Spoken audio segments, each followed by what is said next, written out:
we went to have a captain run earlier today, and things went well. The pitch is looking good, and for me, I know the venue very well because I used to play here when I used to play sevens back in the days. So I was actually excited that we're coming back to Adelaide, and the guys, the players, they were also excited. The pitch was nice, and the weather conditions tomorrow, it looks like it's going to be a beautiful day. So yeah, Nathan, I think we're excited and looking forward to the opportunity to play Australia tomorrow. And it's going to be a tough challenge for us, but I think the guys, we've prepared well the whole week, and yeah, we're looking forward to it. Ashfaq? Salam, guys. Hope you're well in Adelaide. Salam. Sia, this group of players have done almost everything in rugby, World Cups, Lion Series, Rugby Championship, all that. But of course, the win in Australia over the last few years, I mean, it's been 9 years now. What do you think has been the issue in the past, and what do you think you need to correct this time to get that victory? I like in the past, I can't tell you, I can't point at what it was, because obviously we would have addressed that and changed that and hopefully won sooner. But yeah, now we've actually given everything towards Australia. We give them our full attention, and we've got 2 games, and we're excited as a team. And we looked at where we went wrong last year. We didn't want to go as far as the other games, and we prepared. We watched the games against Argentina, they played, and obviously England too. And yeah, we feel like we prepared really well for this week, and we know what we need to sort out from our side as a team, and we know what they're gonna bring as well. Which but it's always gonna be hard. They're playing at home. They're always tough here at home for us. But hopefully tomorrow it's a different result for us. Caden? Sia, a word on Lukhanyo and how impressive he's been, and what's sort of turned him into such a force over the last little while. Yeah, he's been amazing for us for a very long time. I think it took a while. I think for people to see that, and I think the work that he's been doing with Coach Stick, and his personality is also, he always wants to learn, he's willing to learn, he wants to talk to other players, he wants to hear opinion, and he sees rugby differently. And I think the best thing about Lukhanyo, he plays rugby the same way as he did like for Border, like his love for the game since he was a kid. That's what I love about him, and he's always willing to learn. But yeah, he's become an important player to the team, and yeah, hopefully tomorrow he can just keep on growing in that, and we as a team can do our best to make sure that he gets the possible opportunities on the field tomorrow. Greg Ray? Good afternoon, guys. Thanks, Nina. Coach Dick, we've got so many backline players when you're talking about Lukhanyo, Damien Willems, Frans Steyn, whatever, all of them. They can play in multiple positions. Are we entering an era of utility backs rather than specialists in positions? I wouldn't put it that way, Craig. If you look at a guy like, for example, now with Damien Willems at the back, we've tried now to give him a fair opportunity at fullback where he can just focus on developing his game in that position. But once again, for any coach, if you've got players that can play in multiple positions around the field, it's a luxury. I think as a coach, you're in a good position. So if you look at the balance in our back line, we've got from 9 and probably it to the 15, it's mostly a settled team. The only guy that you can say at the moment is playing in the position where he normally doesn't play. It's Warwick Holland, which is, we know that Warwick Holland is a good footballer. Yeah. He has done the job was at wing before. So I think that's the only position I can say, okay, fine. For this game, Warwick will probably play as a utility, between wing and fullback, but Frans Steyn, he has done the job also for us before as a utility back. So once again, as a coach, I wouldn't complain, having players that can play in those multiple positions. And we are in a good position. And also, if you look at the balance in our team, when it comes to continuity in how we selected the team, you know. So I think from 9, 10, 12, and 13, those are the guys that have been playing together for more than probably 4 years now. So yeah, I think we are well balanced as a team. Thanks. Grant? Thanks, Zina. How's it, guys? Hello. Sia Matanda, how would you track your form at the moment, and just tell us about the back row battle that you're expecting? My form. Yes, yeah, it's yeah. Well, I look at the game differently, you know, to maybe to what you would see it as, and the things, you know, we get rate cards, or it's called a roadmap, where Coach Stick will let me know what he felt like. I was on OTB, you know, getting all the stuff that happens off the ball, my defense. So in that regard, it's going, yeah, it's getting better each week, and obviously I can feel in the game when I'm playing, you know, in the work that I do around the field, and most of the stuff that I do, actually nobody will probably see other than the coaches and my teammates. You know, it's tackling, cleaning rugs, and making sure I'm winning the scraps in the air.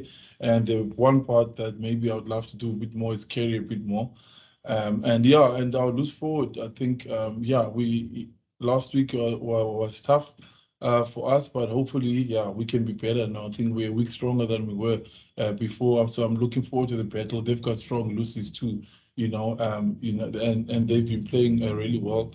You know, Robert has been, Valentini has been playing really well, and yeah, and we've played against them, you know, in the past, and they've actually, yeah, it's all about who's gonna dominate in that department tomorrow. It's gonna be a big part of it in the set piece too.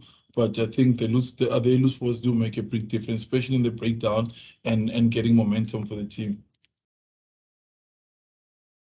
Stephen? Thanks, Z. How's it, guys? Nice to see you. See, how are you? Yeah, good. Coach, Warwick on the right wing. We saw in the URC that Warwick is, you know, his party trick, so to speak, was the offload, and you know, we've seen Damien also with you guys. There have also been a couple of offloads. Do you think the two of them in the back three, that you can somehow you know, harness them in the back three as an attacking threat? And is there scope for Warwick to bring that offload to the game, or must Warwick stick to a structure, so to speak? Not really, Stevie. I think we can't restrict the player not to perform at his best, you know. So yes, we do have a game plan. We do have a system of how we want to do things, but the players, they know very well that they always bring their X factor, you know. So what makes you Warwick Galante, that you should never leave that behind, you know. So yes, he's got all the freedom. Whatever he wants to do on the field, he's got the freedom, and he's got the support of his teammates around him. And like you just mentioned now, between him and Damian Willems, playing together, even for the Stormers, you know, I think that's going to be the advantage. We know Makazole can fit in anywhere. You know, he has played for the Kings, and he was one of the top try scorers in Super Rugby back then. Went to the Cheetahs, they never stopped, you know, scoring tries at the Sharks. So Makazole is someone that is well settled in our team. But when it comes to Warwick and Damian Willems, we actually pray that they will bring what makes them special. So we are in a good position in that sense. And then once again, he has done the job for us before. If you remember, going back to Japan in 2019, you know, where Warwick was playing at Wing for us. So yeah, I'm excited to see what he's going to do tomorrow. Justin Ford? Good afternoon, gentlemen. Siam Tanda, this question's for you. The last year, the team went to the Rugby Championship in Australia under strict COVID-19 conditions. This time it's very different. Yes, we went down to Australia, but also fantastic against New Zealand. This time a lot different. You were welcomed by South African fans at the airport. Just put us into picture as to how different it is for the team this time around, knowing that fans can actually be there. You guys are interacting with people and seeing people as opposed to what you experienced last year. Yeah, no, it's completely different. I think it's back to normal, to what we used to. And to see so many South African people welcoming us at the airport was really amazing and special. And yeah, we were able to take photos, say hello. There's some at the hotel, that travel from different cities to come watch us. Yeah, it does make a huge difference, to see people wearing the Springbok jerseys, and also for us to be able to go to coffee shops, go around the town, go for dinner, without being restricted. It's really good. It gives us a little bit of freedom. So yeah, it's really been good. It feels like, exactly how it felt when we're at home. Ashfaq? Just two quick ones. Firstly, to Sia, in terms of the Wallabies, they just, even though they lost so badly to Argentina in the last game, whenever they're at home, almost particularly against the Springboks, they seem to grow an extra arm and a leg, just in terms of the energy. They keep going right to the end.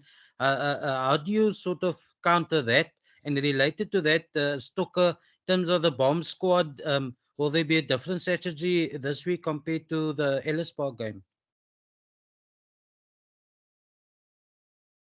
Yeah, it's the same like for us when we're at home. It's every like the home games. It's different. You've got some players can go home after trainings. Be with your families.